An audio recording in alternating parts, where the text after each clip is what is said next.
आज मैं Kundan Kumar BA board का ऑब्जेक्टिव क्वेश्चंस जो अंग्रेजी में पूछे जाते हैं, आज मैं क्लास 12th वालों के लिए कुछ क्वेश्चंस की मैं चर्चा करूंगा, जो कि अभी आप यहाँ देखेंगे। इसमें 12 क्वेश्चंस हैं, जिसमें आपका लिटरेचर पोर्शन भी और साथ साथ में ग्रामर पोर्शन भी, दोनों की स्टडी अभी हम करेंगे, क्योंकि आप देखेंगे और साथ साथ में अगर वीडियो कैसा लगा इसके बारे में आप कमेंट्स भी करेंगे और मेरे इस YouTube चैनल को लाइक एंड सब्सक्राइब करना ना भूलें। कहता है कि please be quite, I dash my homework, choose the best option. कहता है क्या कि शांत रहो, आई डैश माई होमवर्क, क्योंकि मैं आपको पहले क्वेश्चन पढ़ना है, उससे आपको ये पता चल जाएगा कि आपका ऑप्शन इसमें क्या डिमांड करता है। जैसे कि बोल रहा है कि शांत रहो, अर्थात प्रेजेंट की बात कर रहा है, तो आई डैश माई होमवर्क। आप ऑप्शन बोल रहा है कि इज़ डूइंग, आई के साथ डूइंग इज़ डूइंग तो लगेगा नहीं, इसलिए भी विल डूइंग, क्योंकि प्लीज़ बी क्वाइट शांत रहो अर्थात प्रेजेंट की बात बोलता है, इसलिए विल डूइंग तो लगेगा नहीं। दूसरे की बात बोलता है एम डूइंग, हाँ आई के साथ हम एम डूइंग लगाते हैं, लेकिन इसके बाद वाले ऑप्शन को पुनः मैं चेक कर लूँ कि आखिर इसका ऑप्शन क्या है। आर डूइंग, आई के साथ तो आर डूइंग लगता नहीं है, इसलिए अभी मैंने यहाँ पे किसका इस्तेमाल करूँगा, तो आई एम डूइंग का, अर्थात कि शांत रहो, क्योंकि मैं भी क्या कर रहा हूँ, तो मैं अपना भी होमवर्क कंप्लीट कर रहा हूँ, इसलिए यहाँ पे माई होमवर्क से पहले एम डूइंग लगाना बेहतर होगा। दूसरे की बातें करूँगा कि Rita dash to the radio, choose the correct option. Rita क्या कर रही है, रेडियो सुन रही है, इसलिए तो रीता सुन रही है, तो उसके लिए हम क्या लगाएंगे, हैज़ लिसनिंग। हैज़ के साथ तो लिशन लगता, V3 लगता, लेकिन यहाँ V3 है नहीं। एम लिसनिंग, रीता के साथ तो एम लगा नहीं सकते। हैड लिसनिंग, यहाँ हैड पास्ट परफेक्ट टेंस है, क्योंकि यहाँ पे हैड लिसन लगना चाहिए था, लेकिन यहाँ पे ये भी नहीं लगा है। इसका मतलब क्या है कि आपके सही ऑप्शन क्या हो जाएंगे, Rita is listening to the radio, और लिसन के साथ आने वाला हमेशा प्रीपोजिशन टू का ही हम इस्तेमाल करेंगे, इसलिए सही ऑप्शन आपका क्या हो गया, इज लिसनिंग। दूसरा थर्ड नंबर में हम आते हैं, yesterday I dash two by bread. नहीं, यहाँ कहने का मतलब क्या है कि जब जैसे यस्टरडे आ गया, जो कि टाइम एक्सप्रेसिंग एडवर्ब है आपका, जिस वर्ड में यस्टरडे आ जाए, इसका मतलब है कि पास्ट टेंस की चर्चा करेगा। किस चीज़ की चर्चा करेगा, किस टेंस का, तो पास्ट टेंस का। अभी देख रहे हैं आई गो, पास्ट टेंस तो नहीं है, क्योंकि पास्ट टेंस में सिंपल पास्ट टेंस का स्ट्रक्चर पे बैठेगा ये, और सिंपल पास्ट टेंस के बारे में पहले से आपको पता है कि हमेशा V2 का स्टडी करते हैं, इसलिए यहाँ पे देखेंगे कि V2 पहले किधर है, आई वेंट, यहाँ फोर्थ ऑप्शन डी में आपको वेंट मिल गया, इसलिए मुझे यहाँ पे क्या लगाना पड़ेगा, I went two by bread, इसलिए यहाँ पे भी वेंट के साथ हम किसका इस्तेमाल करें, आई के साथ वेंट ही लगाएंगे, क्योंकि आपका सेंटेंस पास्ट टेंस में जा रहा है। उसके बाद की बातें करते हैं, चूज द करेक्ट सेंटेंस। ठीक है, सही सेंटेंस की चुनाव करना है इसमें। आई डोंट लाइक कॉफ़ी, ठीक है, सही स्ट्रक्चर पर भी बैठ रहा है, क्योंकि सिंपल प्रेजेंट टेंस का सेंटेंस है। डोंट के बाद आने वाला वर्ब हमेशा V1 के रूप में इस्तेमाल किया जाता है, तो यहाँ डोंट लाइक लगा। आई नो लाइक, ये इस पर कोई स्ट्रक्चर ही नहीं बैठता है। I had know like coffee, इसका मेरे पास मतलब इसका स्ट्रक्चर ही कुछ अजीब बैठ रहा है, इसलिए इसका कोई मतलब ही नहीं निकलेगा। I will know like coffee, इसका भी कोई मतलब नहीं निकलेगा। सही रूपों में देखा जाए तो सही सेंटेंस कौन है, आई डोंट लाइक कॉफ़ी, कि मैं कॉफ़ी पसंद नहीं करता हूँ। ठीक है, 5 नंबर में आता हूँ, देखता हूँ कि 5 नंबर क्वेश्चन क्या बोल रहा है। He said to me, will you post this letter for me, choose the correct option. ठीक है, चूज द करेक्ट ऑप्शन में अभी आप देखेंगे कि इसमें जो दिए गए जो ऑप्शन है इसको सही से चुनाव करना है। तो पहले इसमें मुझे देखना पड़ेगा, क्योंकि आप पहले से भी जानते हैं कि यहाँ मैं इसका फिर मैं एक दूसरे पेपर पर इसको मैं बनाता हूँ, फिर मैं आपको बताऊँगा कि यहाँ जैसे कि अभी आप देख रहे हैं कि यहाँ आपके पास जो क्वेश्चन है, इस क्वेश्चन में आपने क्या देखा कि क्वेश्चन आपका है, he said to me will you post this letter for me। ठीक है, अभी आप क्या देखेंगे, यहाँ से यहाँ तक इसको हम क्या बोलते हैं, इसको डायरेक्ट स्पीच बोलते हैं, क्योंकि नरेशन का पोर्शन है ये। अभी आप यहाँ क्या देखेंगे, ही सेड टू मी, यहाँ से यहाँ तक के पोर्शन को हम क्या कहते हैं, यहाँ से यहाँ तक के पोर्शन को हम रिपोर्टिंग स्पीच कहते हैं। क्या कहते हैं इसको, रिपोर्टिंग स्पीच कहते हैं। ये इन्वर्टेड कॉमास के अंदर जो आपका सेंटेंस है, ये सेंटेंस को हम क्या कहते हैं, इसको रिपोर्टेड स्पीच कहते हैं।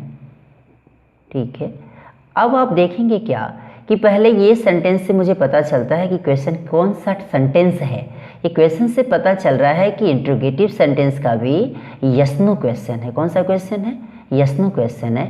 और यस नो क्वेश्चन के लिए फिर भी क्वेश्चन जब पूछना है तो उसके लिए हम किसका इस्तेमाल करेंगे, तो सेड की जगह मुझे इनडायरेक्ट स्पीच में जाने के लिए तो किसका इस्तेमाल करना पड़ेगा, आस्क का, क्योंकि क्वेश्चन पूछ रहे हैं।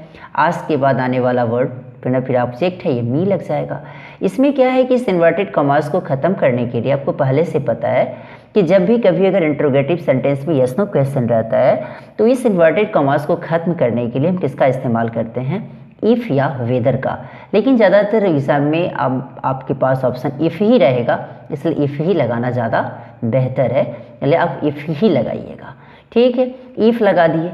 अब देखना क्या है कि सेंटेंस किसी भी स्थिति में आप जब डायरेक्ट से इनडायरेक्ट में लाएंगे तो यहाँ से यहाँ तक का सेंटेंस आपका असर्टिव मोड में चला जाएगा। किस में चला जाएगा, असर्टिव मोड में। तो अब यहाँ देखते हैं कि असर्टिव मोड में जाने के मुझे क्या लगाना पड़ेगा, तो सेकेंड पर्सन किसके अनुसार, ऑब्जेक्ट के अनुसार। यहाँ यू, जो कि यहाँ मी ऑब्जेक्ट है, यू सब्जेक्ट है, तो पुनः फिर यू को सेकेंड पर्सन ऑब्जेक्ट अनुसार मी का पुनः सब्जेक्ट ढूंढना पड़ेगा। सब्जेक्ट के रूप में हम क्या लगाएंगे, यहाँ मी का सब्जेक्टिव केस आई होता है। विल है, उसके लिए मुझे क्या लगाना पड़ेगा, विल को आप पहले से भी जानते हैं कि वुड में ट्रांसफ़र करना होगा। ठीक है, अब आपके इसमें दिए गए क्वेश्चन में आप जैसा देख लेंगे कि क्वेश्चन में क्या लगाया है, वुड ऑप्शन, हाँ चलिए वुड ही दिया है इसलिए वुड ही लगाएंगे, क्योंकि यहाँ विल के मुताबिक चेंज कर दिया है। आई के साथ जनरली करेंट एज में देखते हैं विल का ही इस्तेमाल होता है, इसलिए आई वुड ही लगाएंगे। कभी कभी क्या कर देता है कि आई के साथ जब सेल लगाएगा तो आपके दिए गए ऑप्शन में शुड रहेगा, तो शुड वाले में आप सही कीजिएगा, आई वुड। अब देखते हैं ये मोडाल्स है, मोडाल्स वर्ड के बाद आने वाला वर्ब हमेशा क्या होता है, हमेशा प्लूरल अर्थात V1 होता है। आई वुड पोस्ट, दिस का हम दैट में चेंज करते हैं, दैट बन जाएगा। फिर ये लेटर है, letter third person no change. For me first person पुनः सब्जेक्ट के अनुसार, यहाँ सब्जेक्ट आपका ही दिख रहा है रिपोर्टिंग स्पीच का, इसलिए यहाँ ही को हम किस में ट्रांसफ़र करेंगे, तो ही को हम हिम में ट्रांसफ़र करेंगे। क्यों, क्योंकि आई का मी ऑब्जेक्टिव केस है, उसी प्रकार ही का ऑब्जेक्टिव केस हिम लगेगा। अब आप इसके ऑप्शन में देखेंगे कि ऑप्शन में क्या है, he asked me if I would post that letter for him. अब इसी प्रकार का ऑप्शन अगर आपके इस क्वेश्चन में दिया गया मिल जाता है तो आपका ऑप्शन सही हो जाएगा। तो मैं देखता हूँ क्या कि अगर अभी आपको इसमें लग क्या रहा है कि he asked me if I would post that letter for him, जो कि ये ऑप्शन से आपको मिल रहा है। ठीक है, तो जो ऑप्शन से मिल गया वही आपका आंसर सही हो जाएगा, इसलिए सही नंबर क्वेश्चन कौन हो जाएगा, 5 का ए नंबर। ठीक है, चलिए अब जरा से मैं बातें करता हूँ क्या 6 नंबर में। ठीक है, 6 नंबर में क्या कहता है, dash were satisfied with small villages. अभी क्वेश्चन आपका लिटरेचर पोर्शन का है, किस पोर्शन का है, लिटरेचर पोर्शन का है। ठीक, तो अब देखते हैं क्या कि कौन से व्यक्ति हैं जो अपने स्मॉल विलेजेस के साथ बिल्कुल खुश रहते हैं। नहीं तो इसका आंसर क्या हो जाएगा, आवर एंसेस्टर्स, जो हमारे पूर्वज थे वो बड़े छोटे छोटे गाँवों में रहने में बड़ी खुशियों का अनुभव करते थे, इसलिए सही आंसर क्या हो जाएगा आपका, आर एंसेस्टर्स।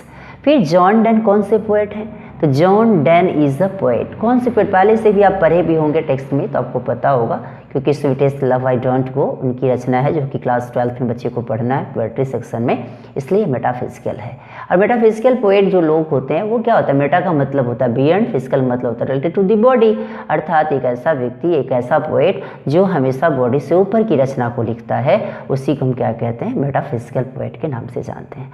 और जनरली मेटाफिजिकल पोएट्स की मैं अगर बातें करूँ तो इसमें कुछ ऐसे पोएट्स के नाम आते हैं जैसे कि John Donne, George Herbert, Andrew Marvell, Richard Crashaw, T.S. Eliot, Henry Vaughan, Abraham Cowley, Edward Herbert, John Milton, Samuel Johnson, John Dryden, Henry Watson etcetera. इस प्रकार के पोएट्स हैं जो सारे मेटाफिजिकल पोएट्स हैं।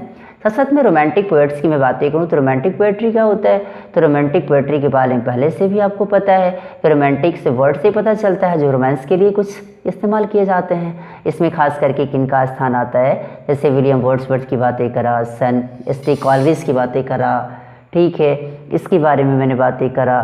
साथ साथ में अभी आप पी.बी. शेली की बातें करा, जिसमें आप देखेंगे नहीं, तो इस प्रकार की वर्ड से आपको ये पता चलेगा क्या कि रोमांटिक या कैवेलियर। कैवेलियर पोएट फिर किसे कहते हैं, कैवेलियर पोएट का मतलब होता है कि a group of mid 17th century English lyrics poets mostly courtiers of Charles first, ठीक है, जो चार्ल्स फर्स्ट के समय में जो स्टडी होता था उसके बारे में आप चर्चा करेंगे। उस तरह में क्या बोल रहा है कि English language is dash than Sanskrit, पहले से भी पता है कि इंग्लिश लैंग्वेज क्या है, संस्कृत से भी जवान भाषा है, इसलिए इसमें हम यंगर का इस्तेमाल करेंगे, ठीक है। दूसरे की मैं बातें करूँ कि 9 नंबर में जो क्वेश्चन आपका है क्या है, द वेस्टलैंड, ठीक है, वेस्टलैंड की जो रचना है वो किसके द्वारा की गई है, तो द वेस्टलैंड की चर्चा मैं करूँ, the Waste Land is written by, किसके द्वारा लिखी गई है, तो टी.एस. एलियट, जिनके नाम के बारे में पहले से भी आपको पता है कि टी.एस. एलियट का पूरा नाम क्या है, तो थॉमस स्टर्न एलियट इनका पूरा नाम है, इसलिए इनकी जो रचना है ये कौन है, तो टी.एस. एलियट की रचना है। W.H. ऑडेन की मैं अगर बातें करूँ, W.H. ऑडेन के बारे में पहले से भी आप जानते हैं कि now the leaves are falling fast, जो पोएट्री सेक्शन का जो लिखे हुए हैं वो पोएट हैं, जो जिनका फुल नेम की बातें मैं करूँ तो विंस्टन हग ऑडेन इनका नाम है। एस.टी. कॉलरिज के बारे में पहले से भी आपको पता है, सैमुअल टेलर कॉलरिज इनका नाम है। जॉन डन जो कि sweetest love I don't go इनकी रचना है। दूसरे की मैंने बात है कि the great vowel shift took place during, कब किस समय, तो जो बच्चे थोड़ा सा स्टोरी ऑफ इंग्लिश पढ़े होंगे तो उनको पता होगा, तो ये मिडिल इंग्लिश में इसको शिफ्ट किया गया था। कब किया गया था इसको, मिडिल इंग्लिश में इसको शिफ्ट किया गया था। Savitri is written by, Savitri की जो रचना है वो किनके द्वारा की गई है, तो ये अरविंदो घोष के द्वारा की गई है, किसके द्वारा, अरविंदो घोष के द्वारा की गई है। And the Nightingale is drum is from, किससे ये लाइन लिया गया है, तो ये आपको पहले से पता है कि जो कि फायर हिम से नहीं लिया गया, और टू ऑटम से भी नहीं लिया गया, द सोल्जर से भी नहीं लिया गया, द स्नेक से भी नहीं लिया गया है, नहीं, इसके जो लिखे जो लाइन है ये किससे लिया गया है, तो now the leaves are falling fast, जो कि ये पोएट्री के फॉर्म में पोएम जो लिखे ये कौन लिखे हैं, तो W.H. ऑडेन साहब लिखे हैं, इसलिए सही आंसर इसका क्या हो जाएगा, now the leaves are falling fast में, तो इसका आंसर आपका यही सही हो जाएगा। ये वीडियो आपका कैसा लगा इसके बारे में लाइक, सब्सक्राइब और कमेंट करना ना भूलें। थैंक्स।